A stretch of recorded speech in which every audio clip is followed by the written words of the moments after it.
fato típico. Vamos ver aí o fato típico, os três elementos, né, do crime, né, que é o fato típico, o fato antijurídico e a culpabilidade, né? Fato típico, fato antijurídico e a culpabilidade. Então tá aqui, nós vamos ver o fato típico. Depois vamos ver o fato antijurídico e por fim a culpabilidade. São os três elementos, né, cumulativos nessa ordem que nós vamos analisar. Esses elementos eles são cumulativos e existe uma ordem para analisar se o fato foi criminoso ou não. Primeiro, vamos analisar se o fato foi o quê? Típico ou não. Primeiro acontecimento, né? Ali você é policial civil, você vai analisar se o fato foi típico ou não, para ver se houve crime ou não. Caso não seja típico, encerra a análise e não houve o crime. Caso seja típico, vamos analisar o segundo elemento, que é o fato antijurídico. Caso não seja para análise e não houver crime, se foi, passamos para o próximo elemento. Se o sujeito que praticou aquele fato típico, que é antijurídico, se ele tinha ou não culpabilidade. Então aqui, ó, passando do fato típico, nós vamos para o fato antijurídico. Tendo o fato antijurídico, nós vamos para o quê? Para a culpabilidade. Caso não tenha culpabilidade, não terá crime. Tendo o fato típico, fato antijurídico e culpabilidade, aí nós teremos o crime. Quando se trata de crime, é possível que tenhamos crimes materiais, crimes formais e crimes de mera conduta. Então, lembrando, para ter crime, precisamos que o fato seja típico, o fato seja antijurídico e que tenhamos culpabilidade. E o crime, é possível que tenhamos crimes materiais, crimes formais e crimes de mera conduta.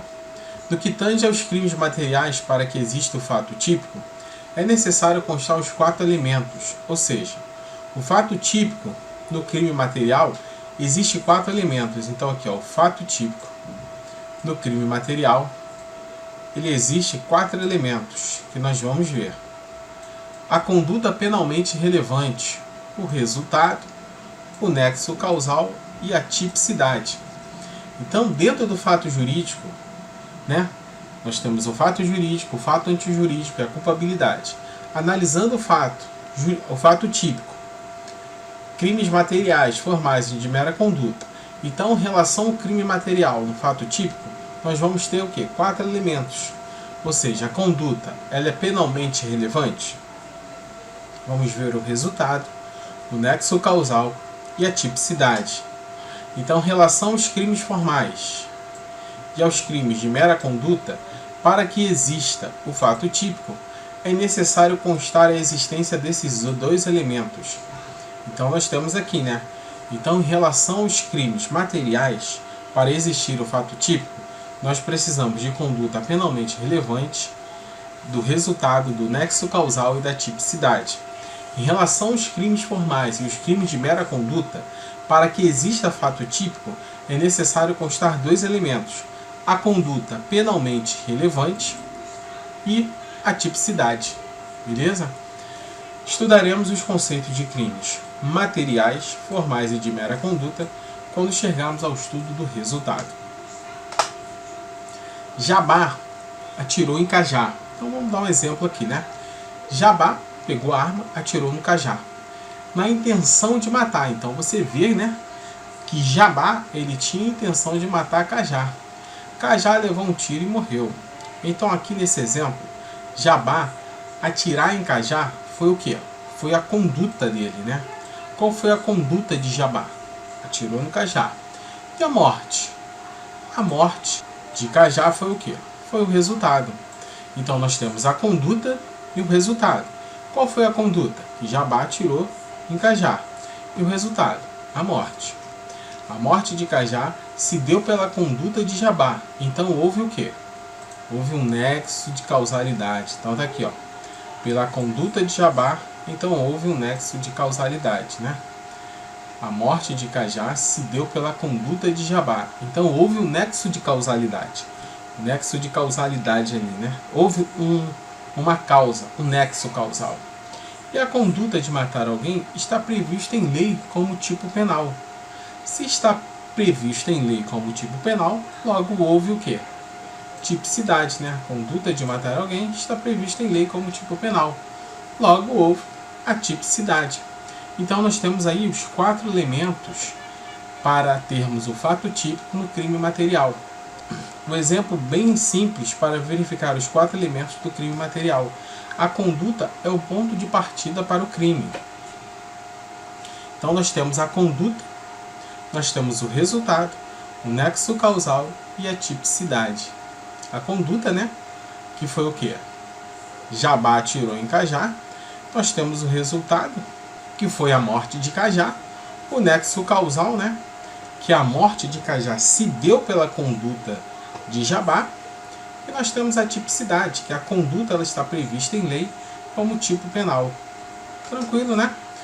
Vou pegar com os exemplos aí, vocês vão pegando bonito. O direito penal não existe para punir pessoas. Então tá aqui, né? O direito penal não existe para punir pessoas pelo que elas são. O direito penal existe para punir o que elas fazem. Então você consegue perceber que o direito penal, o nosso direito penal é o direito penal mínimo. Então você percebe que o direito penal, o penal mínimo, é o direito penal do fato e não do autor. E sim do fato, né? Pela conduta, pelo fato realizado e não pelo que a pessoa é, né? Então a pessoa se veste de um modo, a pessoa já descriminaliza, né? Ó, tá vestido igual um bandidinho, anda igual um bandidinho. Então o nosso direito penal não é o direito penal do autor, e sim o direito penal do fato, né? Pela conduta que aquela pessoa realizou.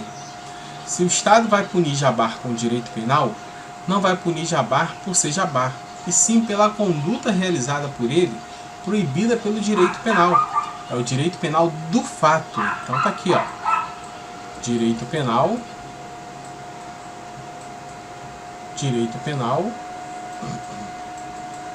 do fato e não do autor. O nosso direito penal é o direito penal do fato e não o direito penal do autor. Logo, não punimos alguém pelo que é, e sim pelo que fez.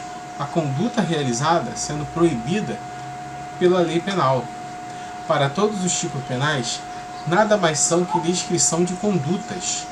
Aqui, ó, para todos os tipos penais, nada mais são que descrição de condutas. Condutas estas que se prevê o quê? Uma pena para quem as pratica. Então, no artigo 121, nós temos a conduta lá, né? Qual é a conduta? Matar alguém. Quem pratica esta conduta tem a pena de 6 a 20 anos de reclusão. Temos a conduta de quê? De furtar, de roubar, estuprar, falsificar. O direito penal criminaliza condutas. Então tá aqui, né? O direito penal, ele criminaliza condutas. E não pelo que a pessoa é, e sim pelo que ela faz.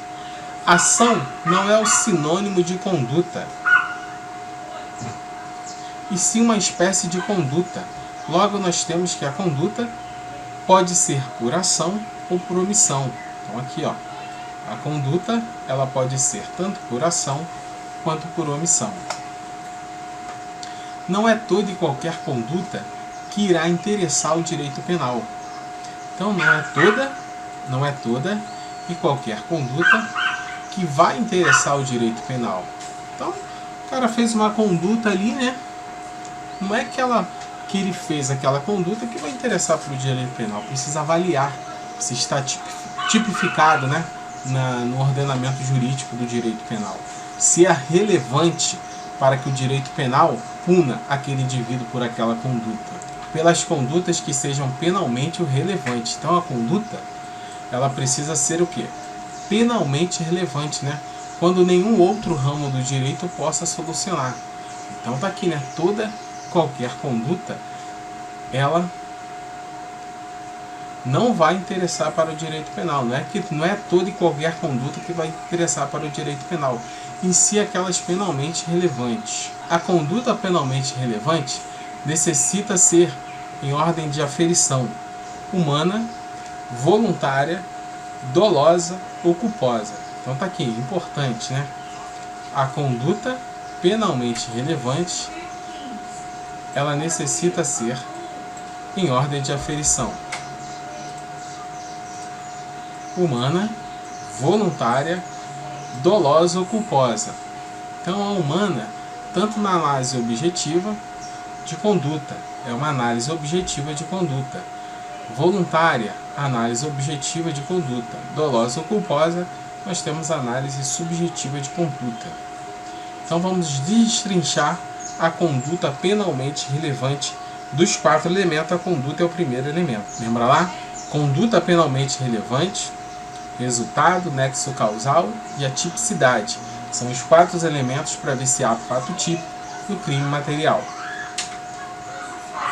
E vamos analisar a conduta, se é penalmente relevante. A conduta penalmente relevante precisa, portanto, ser o quê? Humana, né? Então a conduta, ela precisa ser humana e voluntária.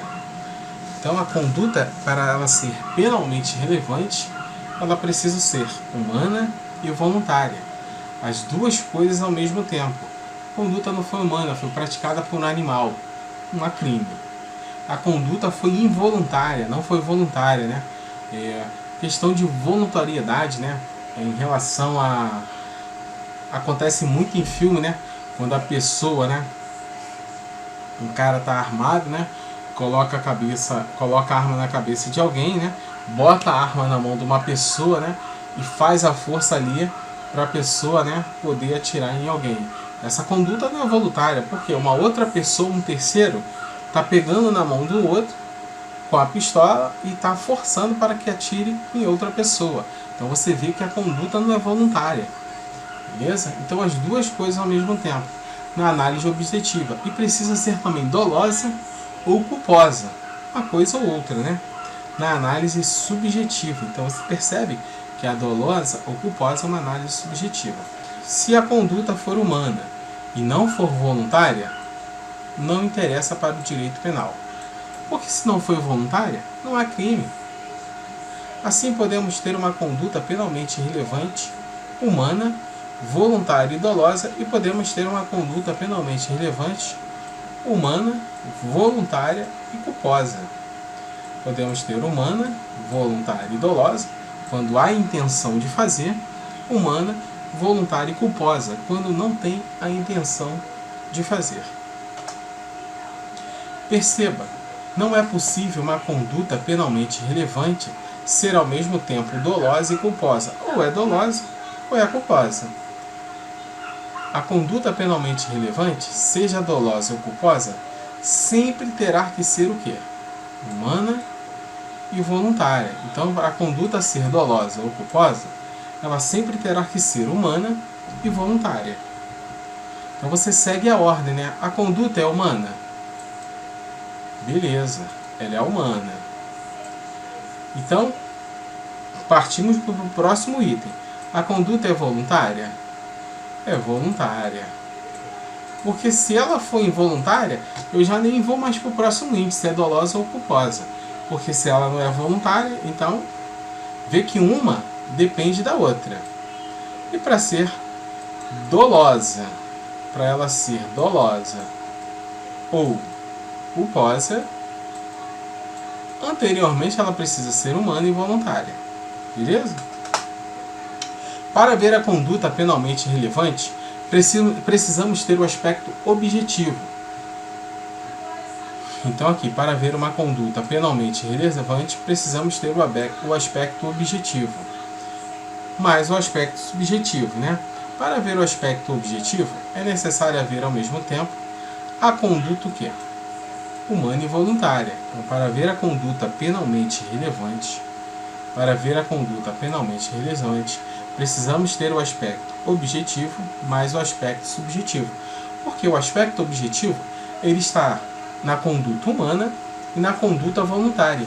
E o aspecto subjetivo, ele está na conduta dolosa ou na conduta culposa. Beleza? Então, para ver a conduta penalmente relevante, precisamos do aspecto objetivo e subjetivo. Para ver o aspecto objetivo, é necessário ver ao mesmo tempo a conduta humana e voluntária. E para ver o aspecto subjetivo, precisamos ter a culpa ou dolo. No aspecto subjetivo, temos que ter culpa ou dolo, um outro. Caso a conduta, no aspecto objetivo, seja humana e voluntária, não teremos o quê? Uma conduta penalmente relevante. E se não tem uma conduta penalmente relevante, não há fato típico. Se não há fato típico, não há crime. Caso tenhamos no aspecto objetivo com a conduta humana e voluntária, e no aspecto subjetivo não tenhamos nem dolo nem culpa, não teremos uma conduta penalmente relevante. Se não temos uma conduta penalmente relevante, não temos o primeiro elemento do fato típico lá, né? Lá do crime material. Logo, não terá crime.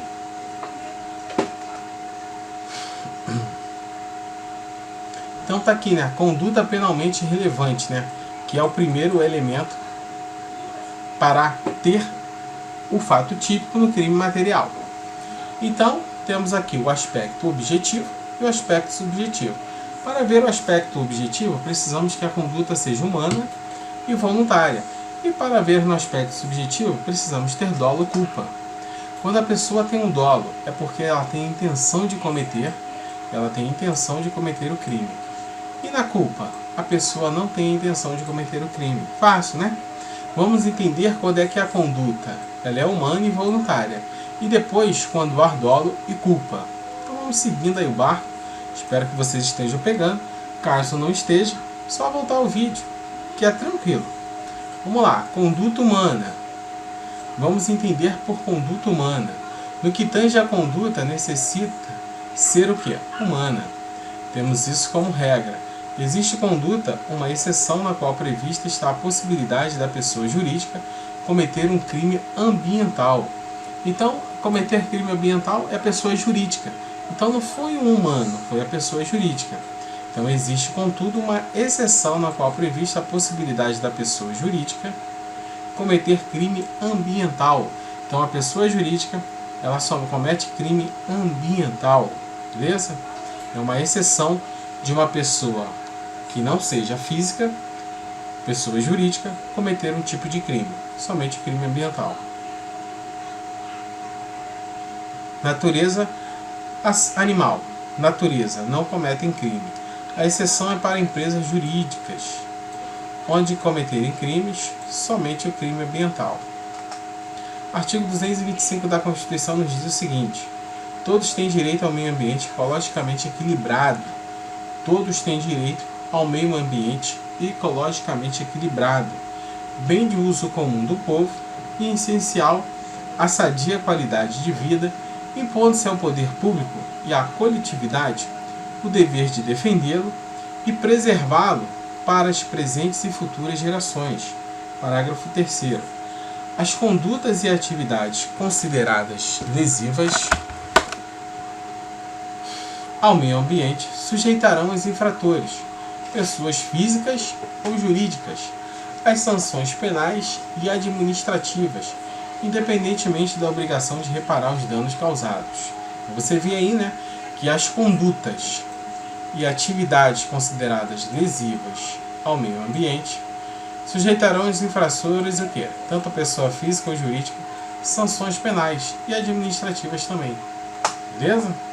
Fundamento. A Constituição Federal estabelece que as condutas e atividades consideradas lesivas ao meio ambiente sujeitarão os infratores, tanto pessoas físicas quanto jurídicas, às sanções penais e administrativas, independentemente da obrigação de reparar o dano.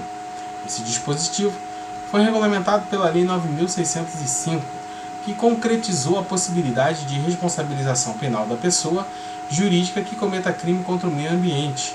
As penas, evidentemente, são aquelas compatíveis com sua condição: multa, proibição de contratar com o poder público e etc. Pergunta: para se investigar, processar, julgar, condenar, absolver uma pessoa jurídica pela prática de um crime ambiental, é necessário que na investigação, no processo, no julgamento, condenação, absolvição, haja junto a ela uma pessoa física? Não precisa. Não precisa que junto à pessoa jurídica age uma pessoa física tanto para se investigar, processar, julgar e condenar, quanto o quê? Na investigação, processo, julgamento, condenação, observação, não há necessário de uma pessoa física. Houve um tempo em que isso era necessário, época esta na qual a jurisprudência adotava uma teoria chamada de dupla imputação, ou seja, que colocava o quê? A infração em cima da pessoa e da pessoa jurídica. Isso mudou.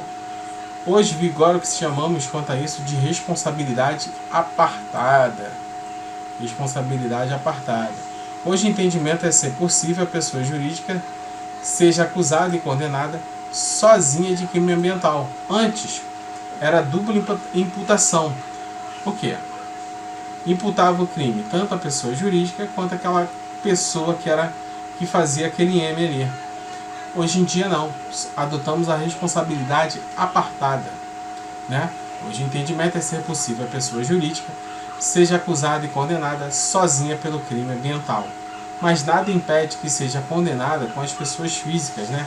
Mas isto não é mais imprescindível, ou seja, não é mais necessário para que ocorra aí a imputação do crime à pessoa jurídica. Então é possível que a pessoa física e jurídica sejam acusadas de um crime ambiental. É possível que tanto a pessoa física quanto a jurídica sejam acusados de crime ambiental. Lá na sentença, o juiz condena a pessoa jurídica e absolve a pessoa física. Absolve a pessoa física. Isto é plenamente possível, beleza? Pergunta: pessoa jurídica pode cometer crime contra a ordem econômica e financeira ou contra a economia popular? Não. Pessoa jurídica não comete crime contra a ordem econômica e financeira ou contra a economia popular. Então, apesar da Constituição prever no seu artigo 173, parágrafo 5º, a possibilidade de punição pela pessoa jurídica em prática de atos de tal natureza, a lei, sem prejuízo da responsabilidade individual dos dirigentes da pessoa jurídica, estabelecerá a responsabilidade desta, sujeitando as punições compatíveis com sua natureza, nos atos praticados contra a ordem econômica e financeira e contra a economia popular. Ela não fala em sanção penal, né? Então você percebe que o artigo não fala em sanção penal. A possibilidade de punição de pessoa jurídica em prática de atos de tal natureza, a lei, sem prejuízo da responsabilidade individual dos dirigentes da pessoa jurídica, estabelecerá a responsabilidade desta, sujeitando as punições compatíveis com sua natureza, nos atos praticados contra a ordem econômica e financeira e contra a economia popular. Se vê que não fala em sanção penal. A título comparativo, veja que a Constituição, no que tange a possibilidade da pessoa jurídica sofrer uma sanção em caso de cometimento de condutas lesivas ao meio ambiente, especificou a natureza da sanção. Então você vê que no 225, parágrafo 3º, ela especificou, né, as condutas e atividades consideradas lesivas ao meio ambiente sujeitarão os infratores, tanto pessoa física quanto jurídica, às sanções penais e administrativas. Então você percebe que no 225 falou nas sanções penais. No 173, ressalvados os casos previstos nessa Constituição, a exploração direta de atividade econômica pelo Estado só será permitida quando necessários os imperativos da segurança nacional ou a relevante interesse coletivo, conforme definidos em lei. Parágrafo 5º.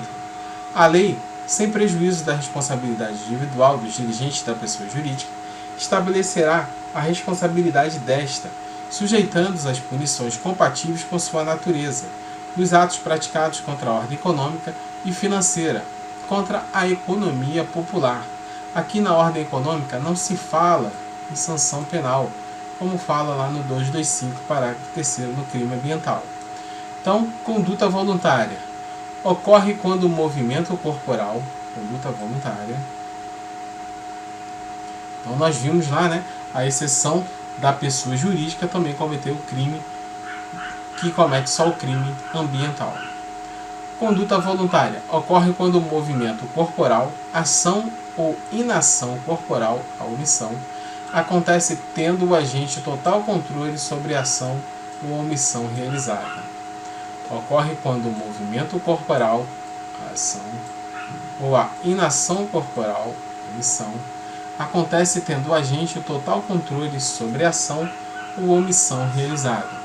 Existe, portanto, a possibilidade de uma ação ou omissão humana ocorrer em situações nas quais o agente não tem controle sobre o movimento ou inação. Então há possibilidade, de uma ação ou omissão humana ocorrer em situações nas quais o agente não tenha o controle sobre o movimento da ação ou inação, que é a conduta involuntária. Nós vamos ver. Ainda que o agente que não quisesse realizar o movimento, ou a inação, estes aconteceriam. Neste caso, se diz que a conduta humana foi o quê? Involuntária. Então, ainda que o agente não quisesse realizar o movimento ou a inação, estes aconteceriam. Nestes casos, se diz que a conduta humana foi o quê? Involuntária. Logo isto, não teríamos o aspecto objetivo. Sem esse aspecto, não terá conduta penalmente relevante e não há fato típico e não há crime. Exemplos de situações onde a conduta, ação ou omissão, não possui o quê? Voluntariedade. Não possui voluntariedade. Atos de reflexos, sonambulismo, hipnose e coação física irresistível. Reflexo, sonambulismo, hipnose, coação física irresistível. Então caiu uma questão dessa na prova, não tendo o caso de coação física irresistível, não teremos fato típico, não teremos fato antijurídico ou não teremos culpabilidade. Olha aí, como é que é pegadinha. Então, no caso de coação física irresistível, não teremos crime em relação ao fato típico, não teremos crime em relação ao fato antijurídico ou não teremos crime em relação à culpabilidade. Não teremos crimes em relação ao fato típico. Beleza? Então, questão de prova isso aí, tá, gente? Se liga aqui, ó. Atos de reflexo, sonambulismo, hipnose e coação física irresistível são os elementos para a conduta que não possui voluntariedade. Beleza? Perceba, caso uma conduta humana aconteça de forma involuntária, ainda que esta ocasione determinado resultado lesivo a alguém, é impossível haver a responsabilização penal para o agente desta conduta. Por quê? Porque se a conduta, apesar de ser humana, não é voluntária, não existe conduta penalmente relevante, já no aspecto objetivo, e, portanto, nem mesmo existe a possibilidade de analisar o aspecto subjetivo. Então você vê, você consegue perceber que não há conduta voluntária. Se não há conduta voluntária, não há uma conduta penalmente relevante já naquele aspecto objetivo. Então você nem precisa analisar o próximo caso, que seria o dolo ou a culpa, que é o quê? Análise subjetiva, Sem conduta penalmente relevante, sem fato típico, que é o primeiro elemento do crime. Sem fato típico é impossível haver o crime.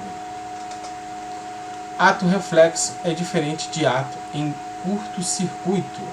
Então, ato reflexo é diferente de ato em curto-circuito. O que é ato em curto-circuito? O que é isso? Nunca ouvi falar isso no direito penal. Meu querido. Vamos lá. Ato reflexo. Aqui a gente não deixa passar nada. No ato reflexo são movimentos de sustos, de reflexos. Os atos em curto-circuito.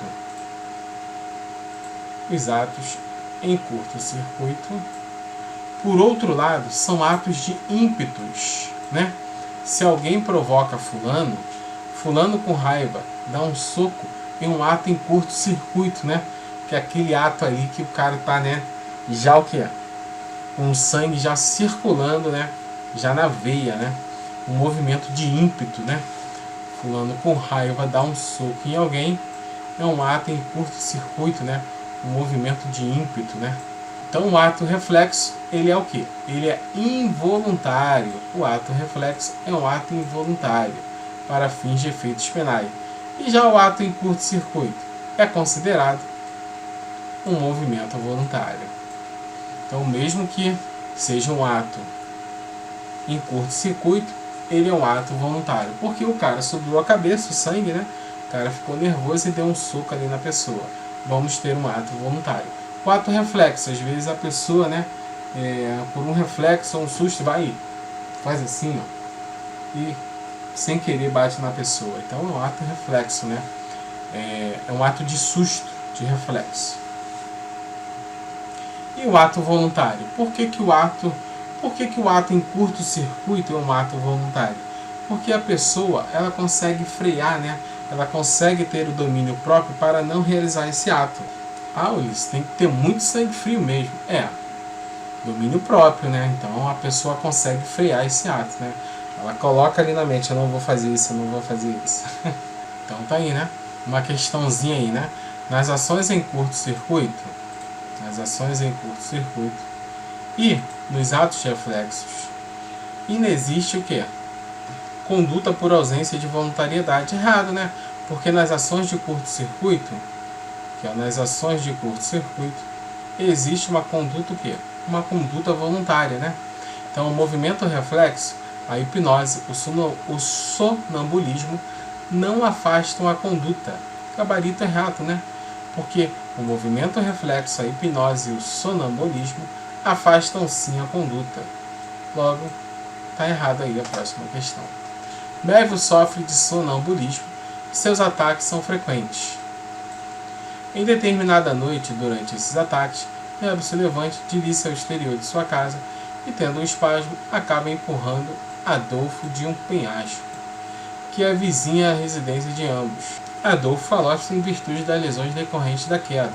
Ao acordar, sem ter nenhuma consciência, né, nem lembrança do que ocorreu, Mévio é informado do episódio e fica bastante feliz com a brutal morte do Adolfo, seu desafeto. Mévio deverá ser condenado por homicídio culposo? Claro que não, né? Errada a questão, por que não? Porque não houve conduta voluntária, ele não poderá ser condenado por homicídio culposo, porque não houve conduta voluntária. Se não houve conduta voluntária, não há o quê? Um fato penalmente relevante, não há fato típico, logo não há crime. Não temos o aspecto objetivo. Embora seja humana, logo não temos o aspecto objetivo. Sem isto, não temos a conduta penalmente relevante, não há fato típico e não há crime. Aspecto subjetivo da conduta, dolo culpa, vai ficar na próxima aula, para não ficar muito grande. Para você que gostou, não sai daí não. Deixe seu like, se inscreva no canal e até a próxima aula.